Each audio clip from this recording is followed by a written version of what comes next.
Hello mga kabibig! Welcome back sa ating bagong YouTube channel. Ito ang pinakamaingay YouTubers sa ng YouTube. Ako si Kabibig, maglabag-labag kata with evidence ako po.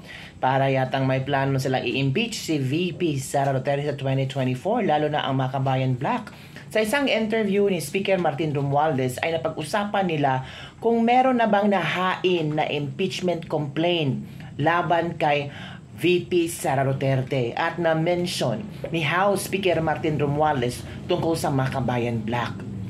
Baka sa 2024, masyak na lang tayo sa unang buwan ng 2024 ay meron ng maghain ng impeachment complaint laban kay VP Sara Duterte. Baka ang Makabayan Black ay nagkuha pa lang ng mga datos para isampal sa pagmumukha ni VP Sara Duterte at doon mag-file na sila ng complaint para i-impeach si VP Sara Duterte. Naku mga kabibig, naghihintay lang kayo merong mag-file ng impeachment complaint.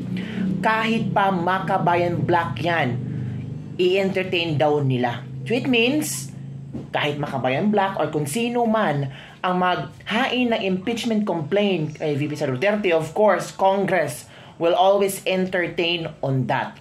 So dahil alam na ng Makabayan Black na susuportahan mo sila, gagawin nila iyan sa pagpasok ng 2024. So, delikado pala ang posisyon ni VP Sara Duterte sa 2024. Delikadong mawala siya sa posisyon sa 2024 kasi plano na lang, I'm sure, di pa napag-usapan na ito noong kasagsagan na sinabi ni Franz Castro na may chismis o may sabi-sabi na may gustong magpapa-impeach kay VP Sara Duterte. So ngayon, na-mention ulit na wala pa namang tawag dito na i-file na complaint. Kung sakali ang Makabayan Black ay magpa-file ng complaint, of course, sabi ni House Speaker Martin Romualdez ay kanilang i-entertain. Wala namang problema doon as long as mapanindigan ng Makabayan Black na dapat i-impeach si VP Sara Duterte. Kung hindi, nako baka sila ang kasuhan ng ating VP.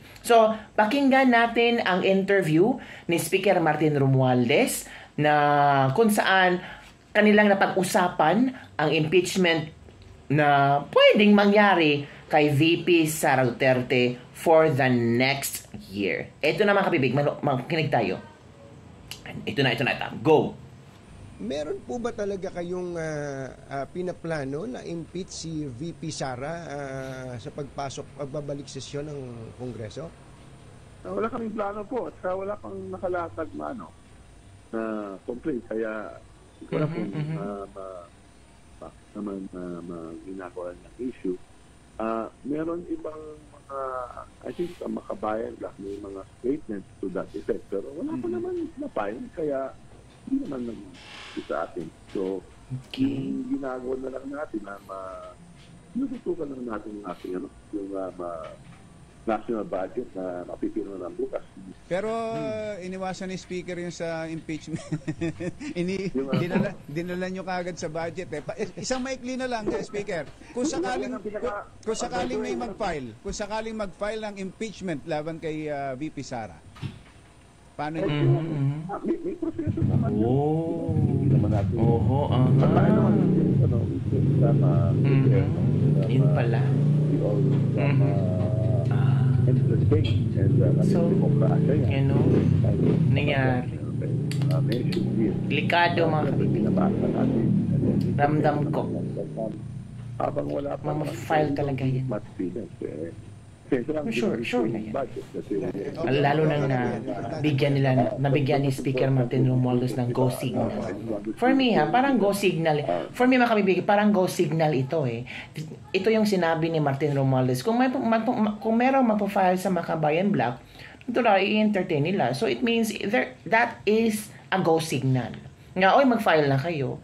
Kasi i-entertain kayo, hindi yan babasura ng Kongreso natin. Diba? So, ito po ang mga komento ng ating mga netizen. Nako, meron. Once na lumabas ang COA ng confidential fund, yari na talaga si VP Sara Duterte. Ito pa. Susunod na dyan na wala naman tayong magagawa, may nag-file. So, kailangan nating tingnan yan. Tambalos-los talaga. Diba no? Parang Ewan ko kung meron ba silang pinagsamahan ni VP or friends pa ba sila ni VP Sara Duterte, or baka sa media lang nasabihin niyang friends or okay sila ni VP Sara Duterte. Alam mo naman, media yan. Kasi pag sabihin niyang hindi kami okay ni VP Sara Duterte, so ang mga supporters ni VP Sara Duterte, there's a tendency na aatakihin siya. So, kailangan talaga maging maganda ang kayang imahe. Pero dito, sa interview na ito, kung ako lang talaga ang mag-i-interpret, this is a go signal para sa Makabayan Black na mag-file ng impeachment complaint laban kay VP Sara Duterte. Kasi sinabi niya kung magpa-file kayo, natural i-entertain namin.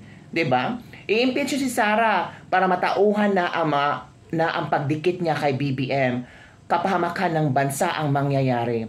Wala daw plano to impeach VP Sara, pero right now, the Makabayan Black is free to do what they want together with his boys sa Kamara. Example lang, si Caceres at Doc Lorraine, pinakulong nila. Diba? Marami din ang nag-question kung bakit nakulong or na-contempt si Caceres at Doc Lorraine, kaya medyo nagtakot ang Kongreso, kaya pinalabas agad-agad. Natakot sa mga ex-PMA, ex-military general, diba? Mukhang salapi talaga yan si Tambaloslos. Pag malapit na ang 2028, tsaka palang mag-file ng impeachment. Kahit hindi ma-impeach, basta mailabas yung baho ng VP, satellites madam para umangat si Tambaloslos. Kapal ng mukha, lalo na yung speaker, kung hindi dahil kan Sara, wala dyan si BBM. Kapal nyo. Ang aking opinion dito pag mayroong mag-file ng complaint kay VP Sara Duterte, of course, baka ang opposition yan or Makabayan Black. The question is, kung ma-file yan sa Congress, ano kaya ang gagawin ni Martin Romualdez? Sabi niya, kabibig, i-entertain nila. So it means hahayaan nilang tumakbo ang impeachment ni Sara Duterte kahit kulang ng ebidensya. Last time nga, tinanong si Brosas kung meron ba kayong ebidensya tungkol sa maling paggasta ng confidential funds ni VP Sara Duterte. Mahirap nga sumagot sa kanila. Sabi nila, as of the moment, wala pa. So it means, puro na lang haka-haka, puro lang chismis ang kailang pinalalabas para talagang maging masama sa paningin ng maraming tao si VP Sara Duterte. So, yun lang mga kabibig, narinig nyo naman ang interview ni House Speaker Martin Romualdez. So, ano ang inyong kuro-kuro opinion sa topic na ito na baka sa 2024, baka lang baka sa 2024, ito na ang simula ng paghihirap ni VP Sara Duterte. Ito na ang simula kundi gigisahin na nila si VP Sara Duterte para mapailis sa pwesto at para wala ng Duterte sa gobyerno. Yan lang po mga kabibigang ating Ladies Silver Club for today. Don't forget to like, subscribe, and share this video. Bye everyone! See you next time!